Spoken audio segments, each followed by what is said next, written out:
बीच में काफ़ी साल बीत गए। पिताजी आखिरी 2 साल तो अस्पताल में ही भर्ती थे। पिताजी के गुजरने के बाद कुछ ही महीनों में एक रचाया हादसे में मेरे एक आँख की तो पूरी और दूसरे आँख की 90% रोशनी चली गई। फिर जैसे मैं घर पर कैनवास पेंटिंग करना शुरू किया और जैसे पेंटिंग बिकने लगे, मेरे ज़िंदगी का एक नया दौर शुरू हुआ। तब हम दहीसर रहते थे।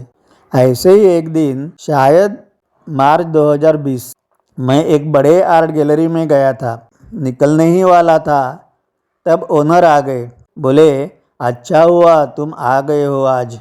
अर्जुन अभी आ रहा है, मुझे तुम्हें अर्जुन से मिलवाना है। अर्जुन एक यंग लेकिन बड़ा जाना माना आर्किटेक्ट था।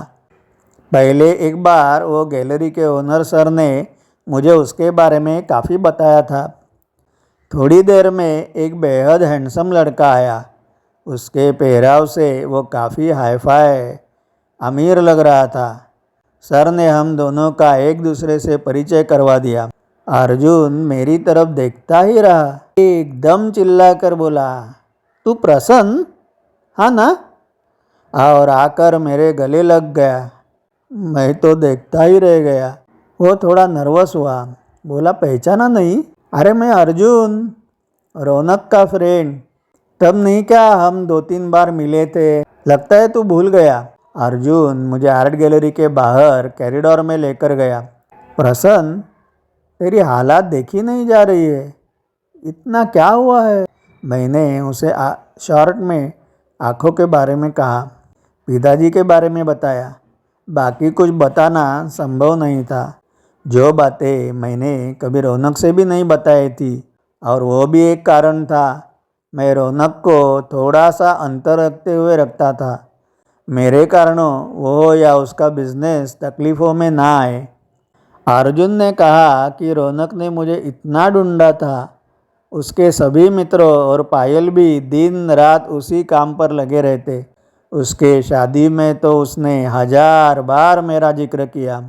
बाद में अचानक उसने निर्णय लिया कि वो विदेश सेटल होगा। वो सभी के लिए शौक था। वैसे कई देशों में उनका व्यापार तो फैला हुआ था।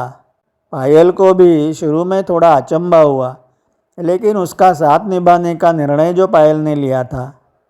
अर्जुन उस दिन काफ़ी जल्दी में था। उसे टाउन में बड़े क्लाइंट से मीटिंग थी। बाद में अंधेरी जाना था। उसने कहा, परसों मैं फ्री हूँ, परसों यहीं पर मिलते हैं, पक्का आ जाना। बीच में उसने वहीं से रौनक को कॉल करने की भी कोशिशें की, लेकिन संपर्क नहीं हो पाया। मैं वहाँ से घर पहुँचने तक शाम हो गई। अचानक टीवी पर न्यूज़ झलकी, आदरणीय प्रधानमंत्री जी देश को आज रात संबोधित करेंगे। उसके बाद शुरू हो गई कोरोना महामारी के महायुद्ध की। अर्जुन से मिलना संभव ही नहीं हुआ। कोरोना में मैं और माँ दोनों घर में बंद होकर बिल्कुल कंटाल ही गए थे, लेकिन और कोई रास्ता भी नहीं था। 2 सालों पहले मुंबई के एक बड़े कंस्ट्रक्शन ग्रुप ने मुझे बड़े बड़े पेंटिंग के ऑर्डर दी थी। अचानक लास्ट मोमेंट जब सब तैयार हुआ, वो पलट गए। मेरे ध्यान में आ गया, मैं एक बने बनाए क्रूरता से रचाए प्लान में पूरी तरह से और बुरी तरह से फंस गया हूँ। वहाँ के ओनर से मेरी मीटिंग के दौरान उनको 2 फ़ोन कॉल्स लैंडलाइन पर आ गए थे। एक उन्होंने स्पीकर फ़ोन पर लिया। मैंने सामने वाले का आवाज़ पहचान लिया। ये ओनर भी बेहद शर्मिंदा हुए थे। सामने वाले ने पूछा, वो पागल आया है क्या उधर? उसे खड़ा तक ना करना। अब 2-5 मिनट में खुद साहब कॉल करने वाले हैं। बाद में तुरंत उनको दूसरा कॉल रिसेप्शन से ट्रांसफ़र हुआ। तब वे तुरंत कॉर्डलेस लेकर बाहर भागे। जैसे वो अंदर आ गए, इतने बड़े बिजनेस के मालिक लेकिन पसीना पसीना हो गए थे। मीटिंग बीच में रुकाते बोले, मुझे अभी जल्दी निकलना होगा। कल एक बार मेरे पार्टनर को प्रेजेंटेशन देना, बाकी तो सब फाइनल ही है। मैं सभी फाइनल पेंटिंग्स टेम्पो से लेकर गया था। वहाँ से निकलते मेरे ध्यान में सब कुछ आ गया। जिंदगी में पहली बार मेरे पाँव काँप रहे थे। मैं कैसे तो घर तक पहुँच गया। उस दौरान मुझे रौनक की बड़ी याद आ रही थी। बाद में कभी भी ना वो कंपनी के ओनर मिले, ना ही उनके पार्टनर मिले। जो कुछ था वो उस ऑर्डर में लगाया था। जब माँ को वो बात बताई तब से वो चलने की क्षमता ही खो बैठी। जिंदगी भर उसने अनेकों धक्के सहे थे, लेकिन यह धक्का वो सह नहीं पाई। हमेशा के लिए अपाहिज हो गई। कोरोना में माँ बिस्तर पर लेटी हुई। मैं घर के सभी काम करता।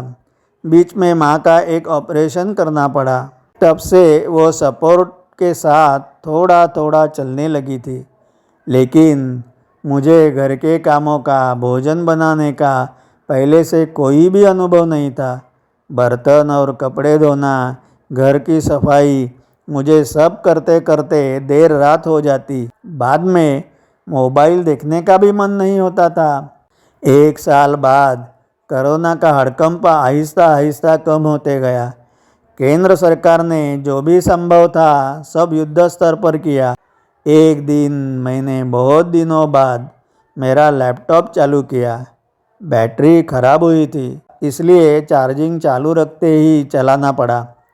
थोड़ा नेट पर इधर उधर देख रहा था। सोशल मीडिया पर कई मैसेजेस आए थे। उन्हें देखते देखते एक मैसेज पर मैं रुक गया। अर्जुन का मैसेज? मैसेज तो 2 महीने पहले का था। हाय प्रसन्न, कोविड के कारण अपना उस दिन मिलना नहीं हो पाया और जल्दी में मैं नंबर एक्सचेंज करने भी भूल गया। उसी रात मेरा रौनक से कांटेक्ट हो पाया। जब उसे पता चला प्रसन्न मिला था, सुनते इतना एक्साइटेड था। वो बोला मैं और पायल 15 दिनों में वहाँ आते हैं।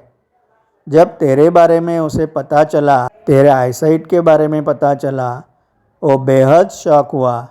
कहने लगा मैं नेक्स्ट वीक ही आता हूँ। मेरे ऊपर इतना गुस्सा हो गया, तूने नंबर क्यों नहीं लिया उसका? अनफॉर्चुनेटली बाद में सभी जगह लॉकडाउन शुरू हुआ, प्लेन्स भी बंद हुए। उसका रोज़ फ़ोन आता था, कुछ पता चला क्या पूछता। कल एक ऐसी खबर आ गई है, मुझे तो लग रहा है अब मैं अपना होश खोकर पागल हो जाऊंगा। अर्जुन ने आगे लिखा था, कोविड में रौनक ने उधर सबकी बेहद मदद की। यहाँ भी कितने लोगों को पैसे भेजता, पीएम केयर में भी फंड भेजते रहता।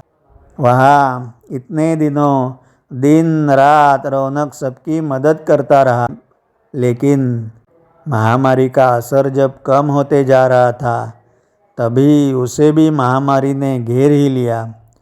वह और पायल दोनों पिछले 1 महीने से अस्पताल में थे। पिछले हफ्ते पायल इस दुनिया को छोड़कर चली गई। कल उसके पीछे पीछे रौनक भी। मुझे कुछ भी समझ में ही नहीं आ रहा है। तुरंत मैंने तुम्हें सोशल मीडिया पर खोजना शुरू किया। नीचे लिखा हुआ था, अर्जुन। यह मैसेज पढ़कर तो मेरे पैरों तले ज़मीन खिसक गई। 2 ढाई घंटे मैं वैसे ही सुन्न होकर एक ही जगह पर बैठा रहा। पर फिर माँ के लिए सब काम करने और खाना बनाने के लिए उठना ही पड़ा। जैसे तैसे उठकर काम में लग गया। रौनक के ही शब्दों में कहूँ तो उसकी और मेरी वैसी अचानक मुलाकात उसके कान्हा की मर्जी से ही हुई थी। बीच के समय में भले ही संपर्क टूट गया था, फिर भी रौनक जहाँ कहाँ भी होगा, वो और पायल अपनी दुनिया में खुशी से है, यह मेरे मन को मालूम था और उतना भी मेरे लिए बहुत था। पर अचानक ऐसी हमेशा के लिए जुदाई हो जाएगी, यह सपने में भी नहीं सोचा था। कान्हा ने मुझे इसी काम के लिए शायद भूलोक पर भेजा है। पहली ही मुलाकात में रौनक मुझसे यह वाक्य बोला था। उसी के इस पूरे जन्म के लिए उसके कान्हा जी ने जो काम सौंपे थे, उस लड़के ने कोरोना के काल में ही पूरे कर लिए हैं। सौंपी हुई जिम्मेदारी जैसे ही पूरी हुई वैसे ही कान्हा के उस लाडले को तुरंत कान्हा का बुलावा आ गया होगा। देवदूतों का अपने जीवन में आना, हमें मिलना और फिर अपने घर चले जाना, यह सब अपने हाथों में नहीं होता। ईश्वर की इच्छा सबसे बलवान होती है, यही सच है।